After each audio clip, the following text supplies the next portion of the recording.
The snowboard is the delight of winter sport enthusiasts. Its core is made of a thin sheet of wood.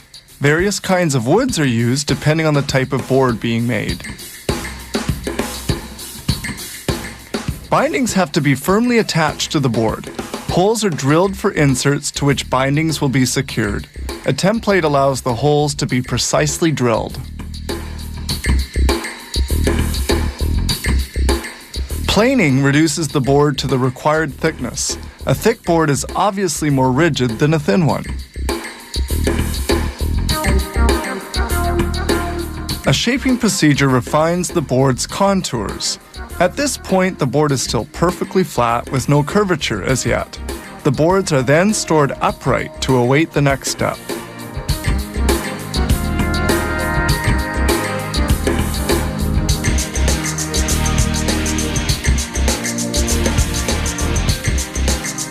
Now they must secure the aluminum inserts which will be embedded in the wood.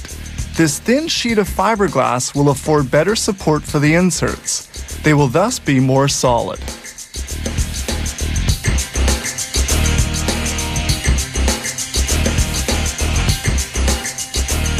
To make working on it easier, the board is securely held in place by clamps. Epoxy, an extremely strong adhesive often used with composite materials, is applied to the fiberglass at room temperature. It is then essential to remove any excess epoxy as well as to eliminate all air bubbles so that there will be a good adherence. As for the top part of the board, it's made of a resistant plastic applied by silk screening. In silk screening, ink is spread by this little squeegee. This application is called a pass. Colors have to be applied one at a time. Inks must be allowed to dry for several hours between each coat. Now the board must be curved. A cover is placed on the mold. When the mold is closed, the board is given the desired curve. Heat trapped in the mold makes the epoxy set and harden.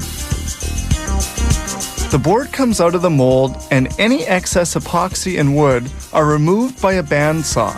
To achieve a perfect cut, the saw blade is changed every 50 boards. It's highly precise work and totally manual.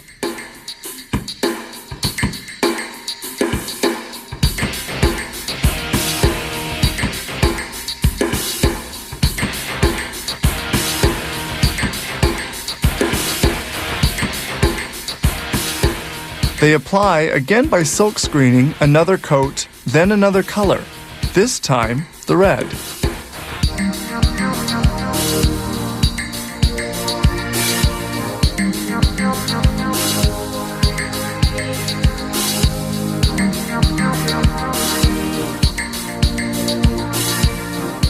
The snowboard must now be protected.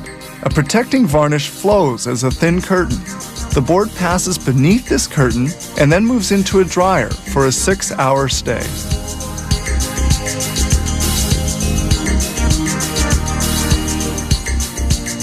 Sanding removes surplus varnish from the edges of the board. New holes are pierced into the board to locate the inserts installed at the beginning of production. This sander removes imperfections in the hardened varnish and prepares the board for its second varnish coating. Then the plastic base is sanded to obtain the desired finish. The board is checked to see that it's perfectly flat. A razor blade verifies that the different coats are well adhered to one another.